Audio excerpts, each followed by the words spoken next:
Ladies and gentlemen, we are coming at you live from episode 59 of Life on the Rocks with your host, Connor LaRocque. Today's featured guest in the hot seat is someone who's got a significant amount of energy, my friend, Mr. Michael Valor. How you doing, brother? What's up, guys? Michael Valor here. How are we doing, everybody? I think we got a similar tagline. For anybody who doesn't know Mike, so Mike is actually the CEO of Valor Marketing. This gentleman's worked at a federal level, involved in some politics actually down on your end of it. So he's actually done some work in Europe as well as North America. You've done high level marketing going down to even the conscious level, you said, where you've seen some propaganda and stuff people do, that type of marketing you've been involved in. So the first thing I want to ask you is, what got you started in business, Mike? Cool. Well, it's actually a pretty interesting story. I was 16 years old, from Trenton, New Jersey originally. The dumb kid in class, failed everything. And I mean, really failed. Like went to fail. Like that was the objective of going in. Right.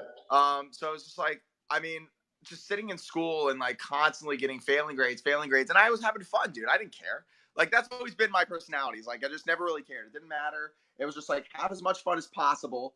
And it just, when I got started in business, one of the mentality changes was like, what is fun? You see what I'm saying? Right. For me, so long, it was like, tell jokes. That's fun. You know what I'm saying? Or be stupid. That's fun. Or mess around with my friends. That's fun. Right? Or don't do homework. That's fun. And it's like, then make money became fun.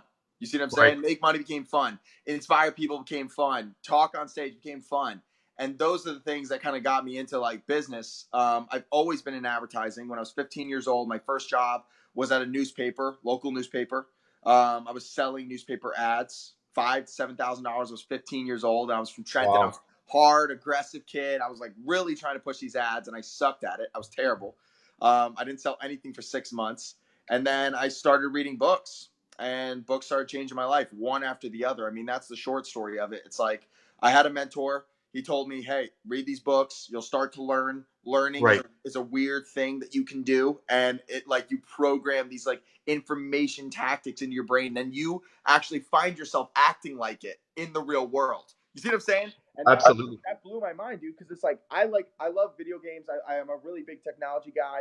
So like understanding that you can like legitimately level up in life like took me to a whole new mind state. Right. So talk to me for a second. How did you end up starting from advertising? Then you said you were working at a federal government level as well. Like you've worked involved. Like how does that that's two complete divides, right? Yeah. And so how did that end up transitioning?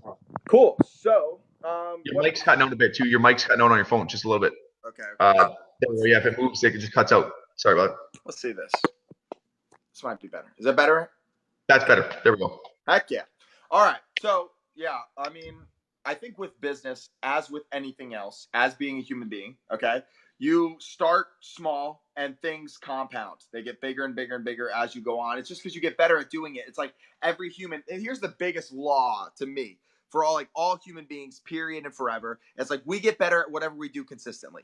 You know what I'm saying? Like if I cut apples all day, just cut apples, boom, boom, boom. It's like I'm going to get so nasty at cutting apples. People are going to want to take classes from me on how to cut apples because I'm spending experience. You see what I'm saying? I'm gaining experience. So for me, what happened was, it was like I grew in business. I was very secluded in it. I didn't talk to many people about it. It was, we were up to about $250,000 rev, which wasn't anything crazy, but it was like 70% profit margins. Good. I mean, for a 21-year-old at the time, I was making good money. It was like a solid little over 6-figure income. And I was on top of the world. Like for me at this point in time, like, and I imagine a lot of people can relate. It's like, I didn't come from money. You know what I'm saying? Right. So like for me to be able to make like 8 to 10 grand a month was like, boom. You know what I mean? Like that's huge money. I'm 21. I'm like, I'm blowing it. You know, I'm just throwing money everywhere. And I met, and I think this kind of touched on the next point. It's like I met one of my best friends, Luke Hessler. Right. And we have these really big minds. Both of us have these really, really big minds. And it's crazy because a lot of times people with big minds, they have trouble cooperating and they have trouble like working together. But that for us was just so easy and seamless. Like we just melded together and it was like we both have a similar mission. We both have the same mentality as to what should happen in the world. Keep in mind, like whenever you like look at my content or see me, it's like I have the mind of a 7-year-old. You know what I'm saying? Legitimately, like I'm 7. Right. You know, I have the education level of a 7-year-old. It's just with that comes benefits as well. What I mean by that is like, okay, I'm 7. Yeah. So I fail at maybe structural analysis, or I fail at like the bureaucracy portion of things. But what I gain is I have this simplistic view that a lot of people don't get because they're so educated. They're so much further. They've given up on the fact that monsters exist in the woods. You know what I'm saying? And that Right. storybooks are real, you know? So all of those things I've kept really close to my heart, that like the world is fantasy. And with that being said, I look at all the systems we have so simply, and bureaucracy just didn't make sense. So I was like, I got to change this. You know what I'm saying? I got to change this. I got to make it more simple. People are dying. People are getting poisoned. There's poison in our food. The education system sucks. Like, I mean, I could go on legitimately for hours. I've done hours and hours and hours and hours and hours and hours and hours and hours and hours and hours and hours of research from as many credible sources I can find, and then questioned them, and then found more. You see what I'm saying? Like, I mean, I dove deep. I mean, really deep. Like the rabbit hole, I have a condo there. We have a time in the rabbit hole. Like I'm rocking there for a while. Okay. Absolutely. So with all that being said, it's like all these like major like governmental problems came up, and then you understand the fact like, okay, anything I do, I get better at. So why not start? You know what I'm saying? 100%. Like, why not start? It's all about networking. It's all about the connections. Okay, so now all I got to do is talk to people. So I got to Right. find the numbers. That's the thing I think that people just do not understand, and they forget. And I think it's what makes entrepreneurship so hard for a lot of people. Is like Google's your best friend. Google's your best friend. You do not have to be smart to get the answer. Okay, you don't. You just have to look it up on Google. Seriously, if you spend 30 minutes to an hour, I'm sure you can solve any business problem, any government problem, any I'm serious. Like it's really that simple. It's like you got to think simply. Okay, so people are starving. What does that mean? That means they need food. Okay, they need food. What's the problem with them getting food? Okay, money. How do we get money? Okay, there's people here. These are the 3 options of where you can get money from. These are the 7 options and derivatives of which you can get that money from those sources. These are, you know what I'm saying? Like that thought process so simply, so like, okay, here's the problem, here's the solution, how do I fix it? Is just so lost in our day and age. Like everything seems so far away. That's what I want to ask you on that. So that's one of the biggest points, right? And I kind of think very similar to yourself in that, where it's like kind of like a system, right? You have the 3-step process. It's like, well, why can't I go ship a huge boatload, or not a boatload, but a plane full of water out to Africa or places that need water? Why can't I do that? Right. But what do you think is the divide? Why do you think we're not able to move forward as much, where you see there is a lot of politics involved with a number of these different things? So why am I not shipping out, that plane full of water, and then because someone's going to go confiscate it, right? In the government, like, what do you think are some of these issues, like, so that are stopping us? Because I mean, guys like us, we go right through the wall. I don't think like there's no barrier to your thinking, and that's Right.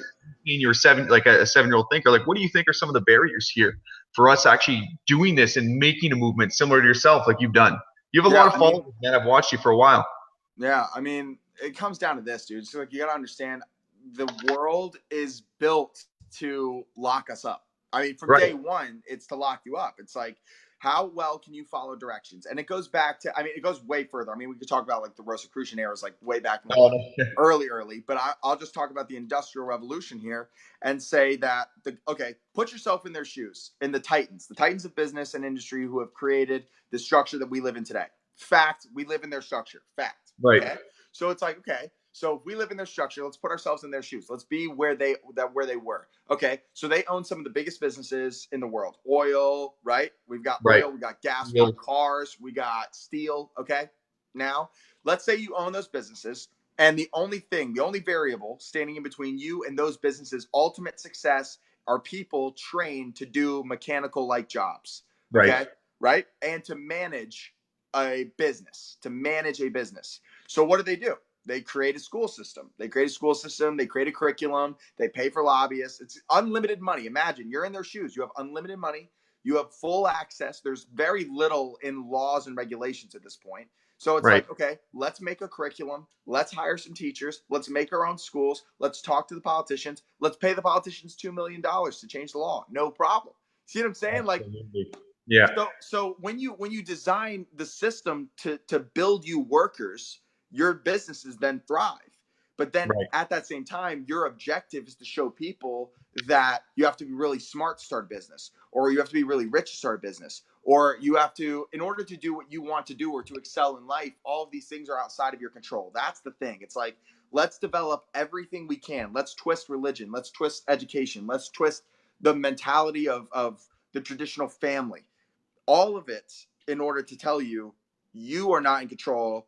There is fate, and fate will drive you into whatever it is you got to do. My biggest thing to people is that you have the full control, right? If you want to be skinny, you can be skinny. If you want to be smart, you can be smart. If you want to be dark and like enigmatic, you could be that. You could be rich, you could be poor, you could be seen for whatever you want, legitimately, if you just start acting like it. You see what I'm saying? And Absolutely. people are so freaking unaware that you walk out day to day and you just start acting like that. Even your friends you have right now. Think about this, okay? You got a bunch of homies right now. They treat you the same. You slowly start changing yourself over time in front of them. They'll start treating you like that.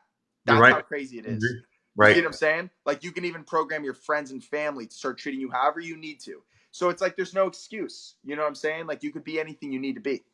100%. I think that's actually a really important point, just taking full control of things you have. So I always say, your perception, mindset, and attitude in any given situation, right? I'm not going to control if there's an earthquake, but I can control how I'm going to react to it, right? So I want to kind of transition for a second off of that point. So here's something interesting, Mike. I actually think you'll find this really interesting. So you mentioned at the beginning of this interview, Luke Hessler.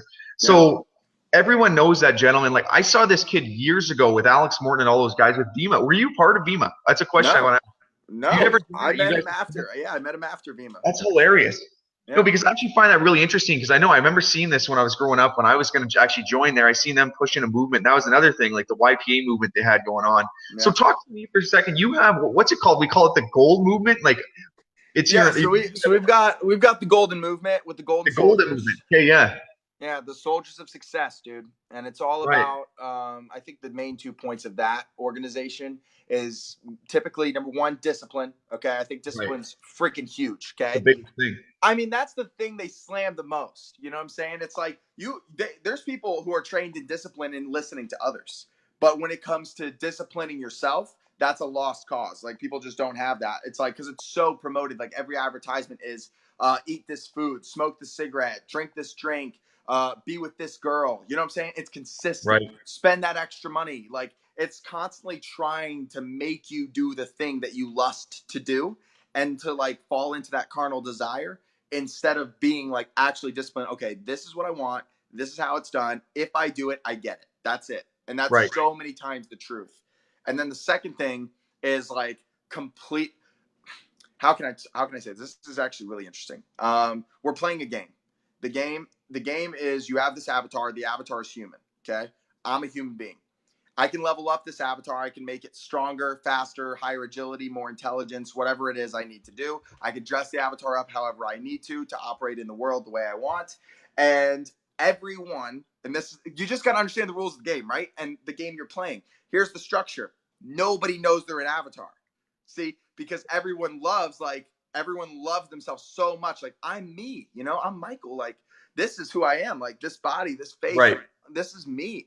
So like, there's no control over this. This is like just who I am. Just let me be myself. Just let me do me. People even say that, like, let me do me. Right. You know what I mean? 100%. You know what I mean? And it's like, I'm thinking, okay, I got this avatar and I got about 100 years to use it. That's what I know. You know what I'm saying? And nobody else knows they're an avatar. So if nobody else knows they're an avatar, and I know that, then I can make my avatar whatever I want. And those people will automatically accept my avatar for what I say it is. You see what I'm saying? Right. No, absolutely. And again, like, that's massive. That's huge. And Mike, that actually comes right off of, I can see you come from a marketing background, obviously, because it's again creating different perceptions, right, and attitudes in people. So I think that's actually a really good point, that people, I think we get discouraged, or we get put into these kind of psychological barriers where we can't break free from the everyday camaraderie. It's like, you can actually go out and do something. Like, you're not going to be a millionaire tomorrow. That's not going to happen. But I mean, you can start the process or whatever it is. But I think I'm on this big thing. I mean, being that we're millennials, what's the importance to you of giving back, Mike? Because I think that's the thing you start to see. You look before, we have this capitalistic mentality where people, they're out there just like, oh, it's all about the money, degrade the workers, exploit people. But now you see a whole generation shifting where we want to know where our money's going. Who's the CEO? What are they contributing to? Talk to me about that. Oh, your phone cut. Oh, yeah, I get calls. Mine too. You're good. But yeah, no, like, talk to me about that shift in where you see the mentality going from, this capitalistic approach, which you still have, but now we're millennials and Generation Z want to see where their money's going. It's making meaning. Talk about how we want a more purposeful life. What you're seeing as a millennial yourself. Amazing.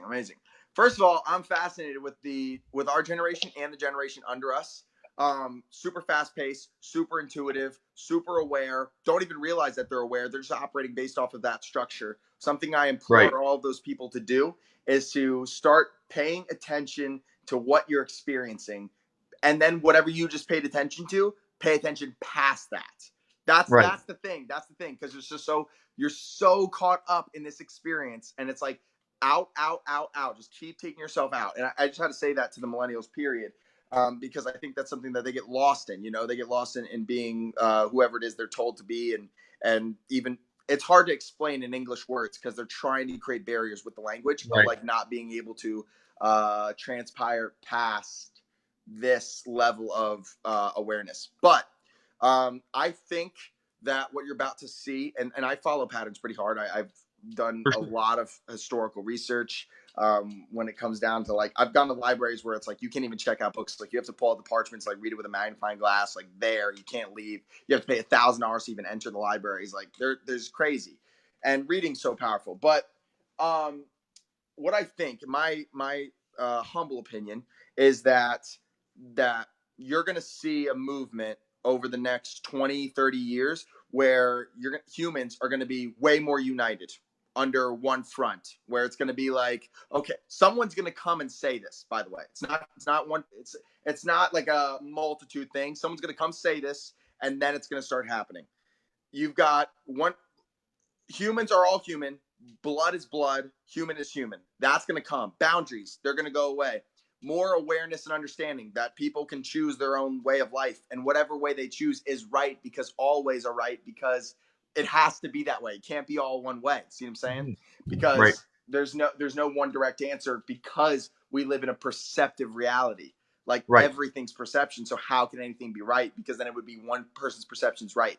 And that's where so many dictators and leaders go wrong, is that they're so caught up in their perception being right, as good as they are physically, that they put this perception on others. Boom, you have to listen to my Right. perception, I right? like it. Yeah. And because of that, they either fail, or you have the wrong type of followers. You see what I'm saying? And I think someone will come where all of this changes. The political system changes. It's old, it's outdated. The education system changes, old, it's outdated. The food system changes, old, it's outdated. And all of these common sense things will come up, because the bureaucracies will fade, and people will be like, why are we still doing this? You know what I'm Absolutely. saying? You And I find that think that's with our generation. That's where the gift comes from. 100%. Do you find that really bad? Like I live in Canada, right? We know that Canadian A, right? But Yeah. how do you find the U.S.? Like you guys, it seems from our end of it, we get a lot of your politics down here. Like we see it on television. It seems Yeah. like there's almost a big divide, right? It's so red and blue. Which one's going? Which way are you going? Do you Yep. find that living there yourself? Like I mean, and you live in a southern state, correct? Yeah. Definitely. Yeah. How do you find do you find it's getting worse, or is it just the media is just doing? Because I mean, we talk about this, propaganda very well yourself, like being in that industry. Yep. You find that they're just selling us a load of crap, or is it really divided? Do you find that people are kind of splitting apart, or do you find we're coming together a little bit more? What do you find down there, like in your opinion? Okay.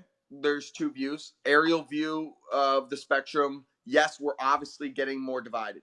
Right. Fact. Why? Yeah. I mean, it has to get worse before it gets better. People have to see how divided it can actually get, and be like, "Oh, damn! Like this is not good." You know what I'm saying? Obviously, Right. it's not good. It's like when you're dealing with a very unreasonable person. Okay. I was actually having a conversation with someone about this yesterday. Think it's valuable. Let's bring it up.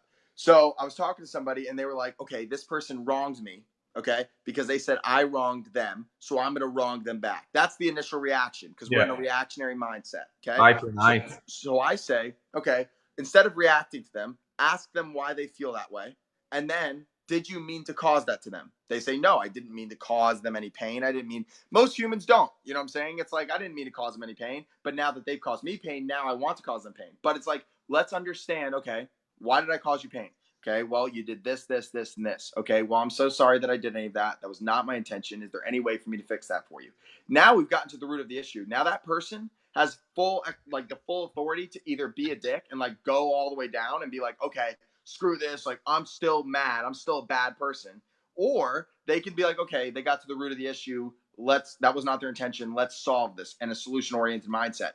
Communication takes off the mask. You see what I'm saying? 100%. So when You're you right. face the issue like that, which I think America is doing, eventually the mask comes off, and people say, okay, this can't be done properly. Now, whatever cataclysmic or climactic event, I don't know if cataclysm is the best choice of words because people will take that out of context and like think it's like a 2012 situation, Armageddon. But what I'm saying is just a climactic event, energetically, I guess, the general essence of the United States mentality will hit its climax, and then something will be birthed out of that. Whether that's the United States getting fixed, fantastic. Whether that's going and having a mass exodus to another, found certain values, excellent again, right? Whatever it may be, it will be. But it becomes it because it sees itself. And that's, I think, all consciousness is like that. Right. So something interesting I think that's really interesting. So I want you to talk for a second, transitioning about being a leader yourself. So we're talking about this shift, right? You're going to start to see it because obviously it's going to spring at the hands of the leaders too. Who's directing the focus and the attention, the perception, all those things, right? So first off, I want to get some context here just for the audience. Michael, how many employees did you have at one point? I had 146 at one point globally. No one would believe that, right? So you had 146 employees, right? Global, like you had a global operation working in Europe and all over in Asia, I guess. Lots of Asia. Yeah. So talk to me about that. And you're 23 years old, so people would call you out on that. Vic, there's no way this guy did this, which I know you did for 100%. But talk about being a young leader, 23 years old. How do you get those people to buy into you? If you're dealing with, let's just say, executive types, other types of people. I don't care about my age. I'll still go out there and try to not assert my dominance and be arrogant at all, but try to say, hey, this is what I can show for value. How do you lead those people, Mike? If you have 146 people, like how do you go forward with that? That's a tough one. There's two aspects of it that I think are worth mentioning. One being the mechanical aspect of it, which is the operational workflow side of things, creating automated systems, creating KPIs that people could follow and hit. I think that's huge when you have a company. It's like, how quickly can I automate my tasks? And it's not like lazily thinking that, because that's where people fall into the thing. They're like, okay, I want to automate my tasks immediately. And it's like, you're just lazily thinking, I don't want to be doing work. That's not it. Right. It's how quickly can I provide the same level of value, whether it be a product or service, and have it the least amount of my hands touching it, which means you've got to do it first. You know what I'm saying? Which for me and my organization at the time was a lot of cold calls. We were running an emerging tech investment firm. So what we were doing basically is we're finding these tech investments on the black web, in blogs, Interspace. I mean, there's so much information on the internet. It's ridiculous. We find all of these. They go through a quality check process where we find the best ones, okay, the best inventions, the best ideas, the best scientists, the best people to invest in. And then we bring that to an investment funnel. So people who were high value, high net worth individuals, and let them invest on the product. We make an 8% brokerage fee off the top. Okay, that was the objective at the time. The big objective was to figure out the energy crisis and solve that the best way we possibly could. That being said, you get into sticky business. What I would give advice for young entrepreneurs or people just getting like in the runnings of like maybe you're making 250 to 500K, and this is huge. You've probably heard it before. Don't forget your first cash cow. Never do that. The problem is that I didn't automate my first cash cow. I made a bunch of money. The thing is, it's like, okay, human time is very short. So I start making money and I have a bunch of money. So now I have a bunch of money and I'm like, okay, I can start focusing on something else because I have a bunch of money and my business seems to be running. But then it's like 3 weeks go by, 2 months go by, 3 months go by, 7 months go by. And it's like, that business is not running as well as it was when I was focused on it, and I'm not making as much money, but I'm resting on the laurels of the money that I made. Right. You see what I'm saying? Absolutely. And I put all of this focus without automating my business, which is why I brought that up, into a new business. Forgot about the first cash flow. First cash flow goes from 500 a year to 100 a year, and me not realizing it because I have so much money in the bank. And boom, now I'm sitting with a whole new business to create again. You see what I'm saying? Absolutely. Big mistake. Second side of things, outside the mechanical and operational side, is inspiration, vision, and concrete ideals. I think concrete ideals comes to be one of the main things when you're creating a business. It's like, what does this company stand for? How does it feel? And how do I make my employees feel that way? And when you're talking to them, you let them know. And it's all about transparency, because I think the bullshit of it is like people get into this bureaucratic mentality that I keep talking about. and Right. they're like, well, the numbers for the quarter are going to be this, and then the next thing we're going to try to do is we're going to try to reach a 3% advantage over the next 3 weeks so that we can curve out the, you know what I'm saying? It's like, why are you talking like that to your people? You know, it's like that. I was reading a Forbes article yesterday. They said the biggest loss in company profits from a Fortune 500 standpoint is company morale. Right. That's the biggest. You're telling me in Forbes that's the thing? It's company morale. It's like, goodness, like you need a position just in your company for a guy who just makes the morale better. You know what I'm saying? Absolutely. Like, Guys are best. it was in a book with Zig Ziglar. He said that he actually went and fired this one girl. Okay, she was in his office. She wasn't doing anything. She had really bad work ethic. She was very lazy, and she was like, he was thinking she caused the problem because she wasn't working. So get rid of her. That's what you think, right? Save the money. The morale of the office went down, and sales over the next 6 months went down 30%. Wow. And he's thinking to himself, okay, what happened? He starts talking to his employees, listening, right? Social listening. And they say, well, we just don't feel the same we used to. And he was like, okay, who made you feel that way? And he was like, they're like, Brittany. Brittany made us feel so good every day. And it was like, Brittany didn't accomplish any direct sales, but indirectly, Brittany raised the morale of the total office, which increased the sales 30, 40, 50%, right? So I think that coming with a concrete ideal and making sure that my people are feeling a certain way, they're in a winning state in my business, and being transparent with them. I'll be on the phone with them and I'll give you like an actual like screen look of what I'm doing. I'll be like, hey guys, what's going on? How are we doing this week? Come on, tell me how we're doing. How are we doing? They're like, we're good, you know? Like, how good are we? Really though? Really? Like, okay, well, you know, we could work on this, but guys, listen, I hear your concerns. I want you to trust me. I've done business for set amount of years, X amount of years. I've had ups, I've had downs, okay? And the downs have taught me to listen to you better. I'm hearing you right now. I understand where you're coming from, and I'm letting you know that if you put your faith in me, if you trust me on these next couple steps, I think this will fix our problem. You'll be making more money. We want the same thing here. That's the thing people don't understand. Whether it's a team or an employee or whatever, you talk to your team, you tell them, we want the same thing here. We want you to make more money. That's a fact. Because I know if you're making more money, then the company's making more money. Then I can pay you more. You see what I'm saying? We only accomplish that by high quality of work. You see?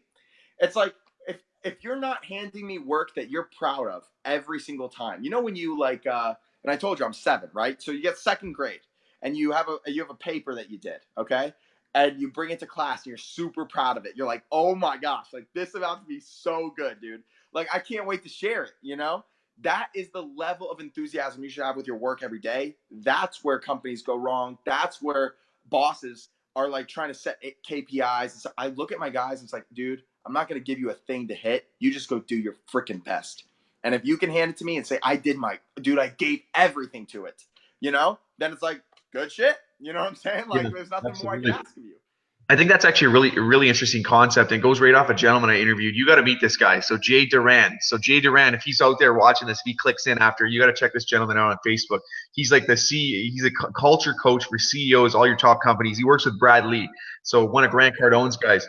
Yeah. So he's someone that will go right off of that point. And he says it's that culture that you invest in. You know, you don't just go fire somebody, you work with them and do all these different things. But I think that's a huge point. But I have an important question right off of that.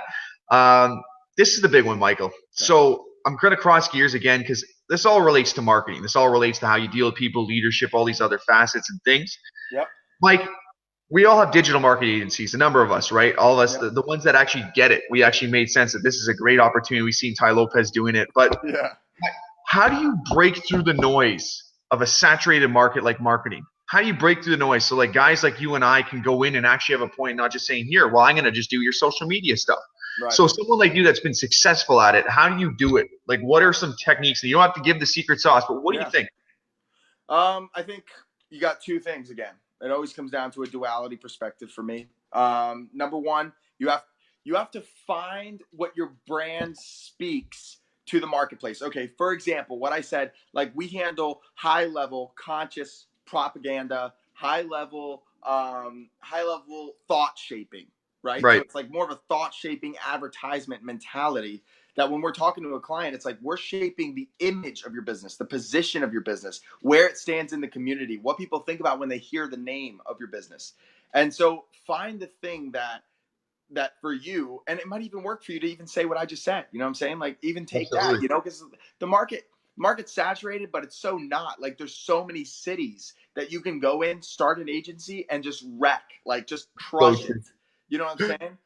Find really good partners that feel good to you when you're sitting down with them. It's a personality, dude. Everything's shaped around a personality, whether it's the business has a personality or you have a personality, whatever however you want to like phase that. Find the personality of your business. For me, it's domination, aggression, passion, high creativity, and because of that, my business speaks it. I think that's number Right. one. Number two, give the clients what the hell they want. What do they want? They ROI. want more money. They want more money. Absolutely. That's what they want. That's what they want. That's what they're hiring you for. I'm not saying, like, one of the good phrases for a marketing agency is like, we're not a sales organization. My job is to make more sales for you. My job is to bring your brand and your feeling to as many people as possible. That's my Right. job. And if they make a purchasing decision, fantastic, great. Then we've done well. You know what I'm saying? But 100%. if not, then there's things that we have to work through in the funnel with you and your brand, your product. You know what I'm saying? Right. So I think one of the biggest things social media agencies miss out on is an aggressive tactic of actually doing legitimate, like human to human reach outs. And that's where we see the most success. I mean, I have restaurants who are willing to pay upwards $5,000-$7,000 a month per restaurant. Okay. And all it is that we're doing is talking to people for them. I talk to 100 people a day for them. How many sales is that going to accrue? Right? Four new customers, 4 new lifelong customers for a restaurant every single day. Huge. You know what I'm saying? With the value. It's huge. So. That's actually, this is a point you really like. So not Dan, Joe Soto. So Joe Soto is one of Ty Lopez's guy, really smart with the psychology piece of it. When I saw him speak live, he said it like this. He's like, yeah, we're not pitching you at $5,000 a month. He's like, no, it's either, the guy's like, let's a little bit steep. It's like $5,000-$10,000 a month. He's like, no. He's like, I'm pitching you at $60,000 a year. He's like, we're going to go to work like we're you're worth $60,000 a year. It's not, you're getting my whole team. So I thought that was a good mentality. But crossing over here, we're almost out of time for a minute. But I want to ask you, Mike, who are some of the influencers and people you're following that have inspired you? Obviously, I know you're a history guy. You like going through history, getting in the minds of some of those people that have passed away. But who are some of the influencers and people that you're watching that you use? Because you got to be selective. Because some people, right, in our market specifically, are spitting a lot of BS. I'm not gonna lie, you can see it. I'm gonna be straight up about it. So who do you follow? Yeah, who do you watch? I think we'll do past and present. Right. Numbers don't lie. If you're trying to create a $250,000 income at a young age, you know what I'm saying? You can listen to someone like me. If you're trying to do something higher than that, don't listen to me. I don't know what I'm doing. You know what I'm saying? Like, bottom line, like why are people listening to people who didn't do it? You know what I'm saying? Like, if you want to create a $250,000, like $20,000 a month on automated business, I can show you how to do that. I've done it twice. You know what I'm saying? 2 times. I've done it, failed, done it, and held it. Right? Now, am I the best one at it? No. People have done it longer than me. You know what I'm saying? Like, goodness gracious. If you haven't gone through, how about this? If you haven't gone through the Ty Lopez programs, all of them, credit, real estate, investment. If you haven't done that, huge mistake. You're failing. That's a bad decision. Okay? Immediately. He makes some of the best informational products ever. If you don't mimic some of Tony Robbins's his energy, physiology, all stuff, communication tactics, making a huge mistake. Here's the facts. You've got people right now who are winning in your industry. You're not in a new industry. You know what I'm saying? Like, you're not listening to this and like in a brand new industry that no one's ever succeeded in. Okay? You're not. If you are, you'll succeed by yourself. It won't even matter what I say. How about that?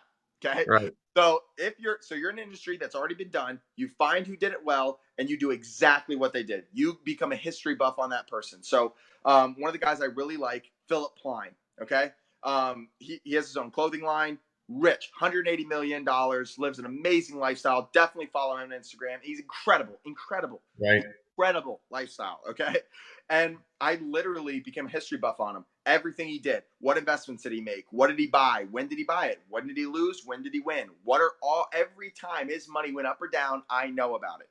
And I do the exact same thing. See what I'm saying? And then from a past standpoint, when it comes to living your life a proper way, Marcus Aurelius, Dalai Lama. Those are the 2 best ones, in my opinion. Reason why I say that, Marcus Aurelius has a stoic lifestyle that's completely opposite to the lifestyle we live today in today's culture. Reason why I say that is because it's anti-carnal desire. It's like, I want to eat this saturated food. I want to have sex with this girl. I want to skip my next job. I don't want to work out today. I want to sit down. All these, like, these are carnal desires. They're not happiness. You're not gonna get happiness chasing it from physical lust or physical greed or physical gluttony. You're not. You're gonna get momentary pleasure. Pleasure and happiness are two very different things. I think Marcus Aurelius touches on that, and it's a very important thing to know. Right.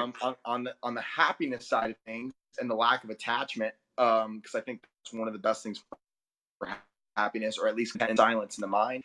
Dalai Lama is a beautiful resource. I mean, you see the guy act, you watch how this is interesting because his culture believes to be that he is a descendant of Buddhas, right? Like the Dalai Lama's over and over again. Right. He's a new one.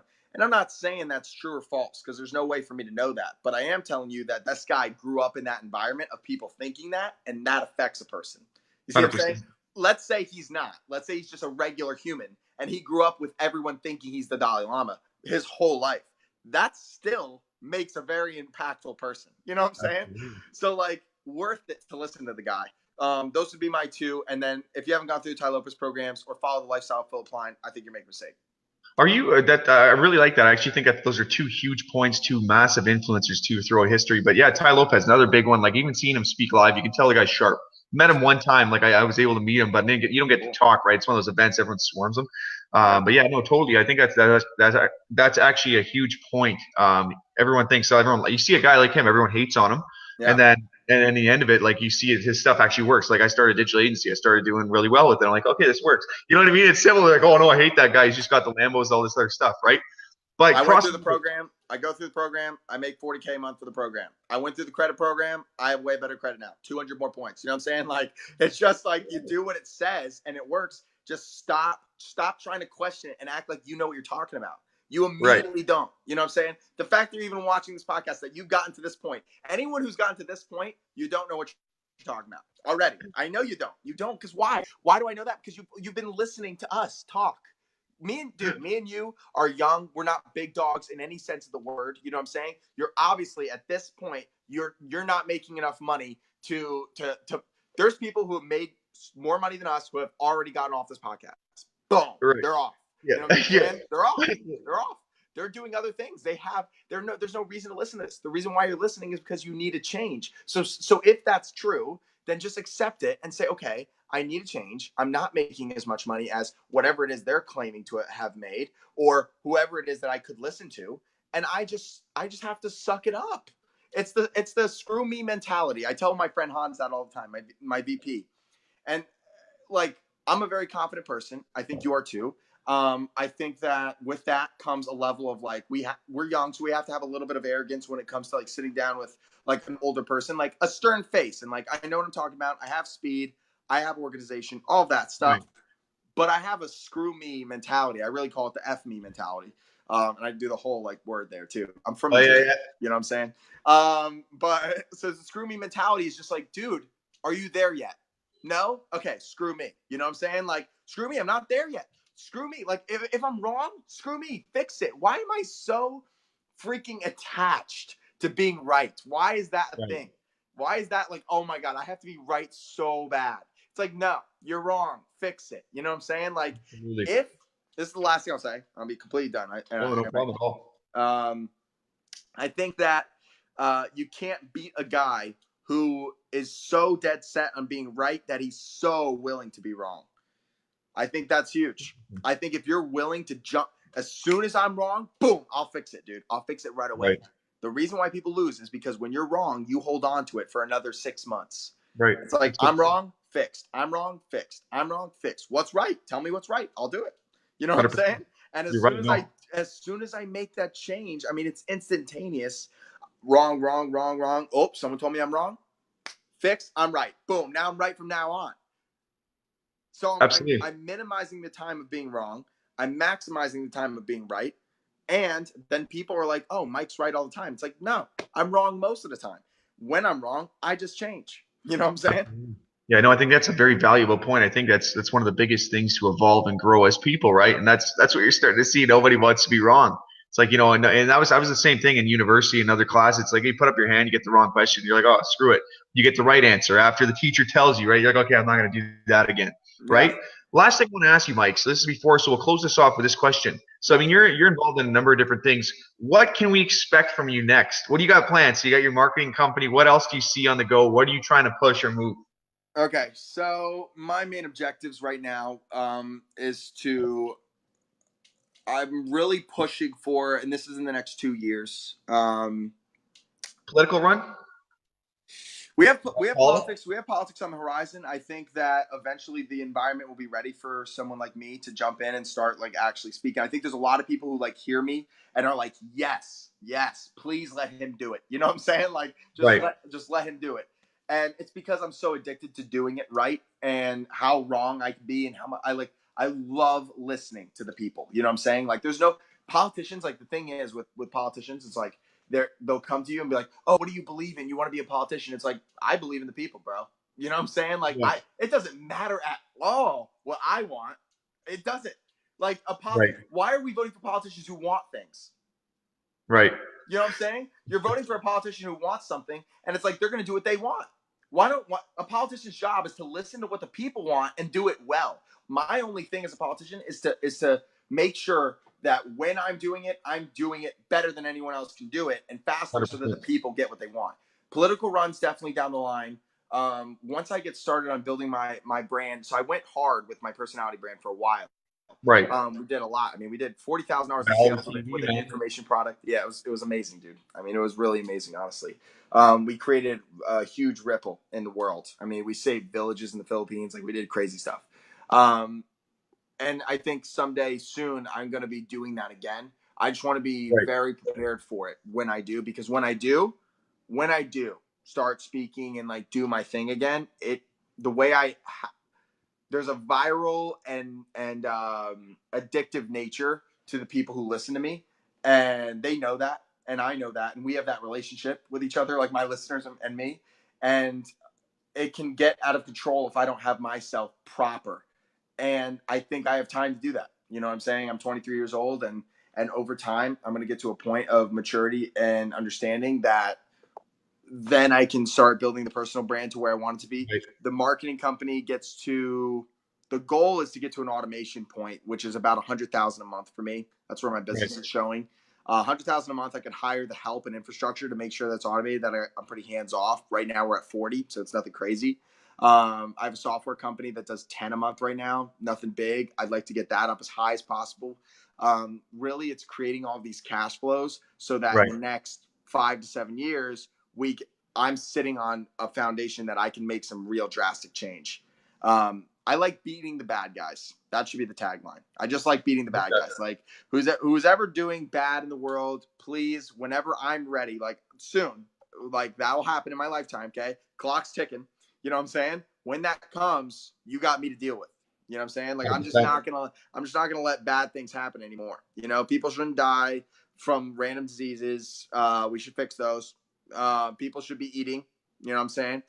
There should be infrastructure and community in places that there's not. Endangered species should be saved. The ozone should be really much better taken care of. We should find better KPIs for education.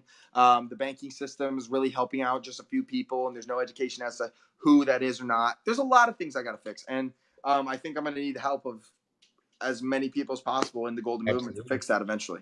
I think an influencer you should check into is Naveen Jain. That's a billionaire. He's done really extremely well. His solution, and this is what we'll close off with, is I love this mentality. There's two of them. There's one. He says, if you have an idea or he's like, if you see a problem in the world, he's like, start a company to solve that problem. That's the first. And the second, he says, for the healthcare system, why just cure or fix people being sick? He's like, why don't we just stop people from getting sick in general? And that was his mentality. I think that's right off your point. I think you should check in. And also to close up, we got to do a collaboration. I think that's where it's going to come in. Canada versus the United States, a headliner, like we've said before. So everyone look out for that. I think that'll be a really good thing. Cool. Michael, you're only 23 years old, man, and you've done an exceptional job. It's been a pleasure to interview you. I've been following you now for about a year and a half. Stay tuned for that, guys. If you guys want to check him out on Instagram, what's your Instagram tagline? The Michael Valor. So the Michael Valor. I got him tagged in. You type in Valor on anything, I'll come up everywhere. Hashtag Valor Nation. There it is. Thank you for your time, Michael. It's been an absolute pleasure, man. See you, brother. Hold on one second. It'll click on.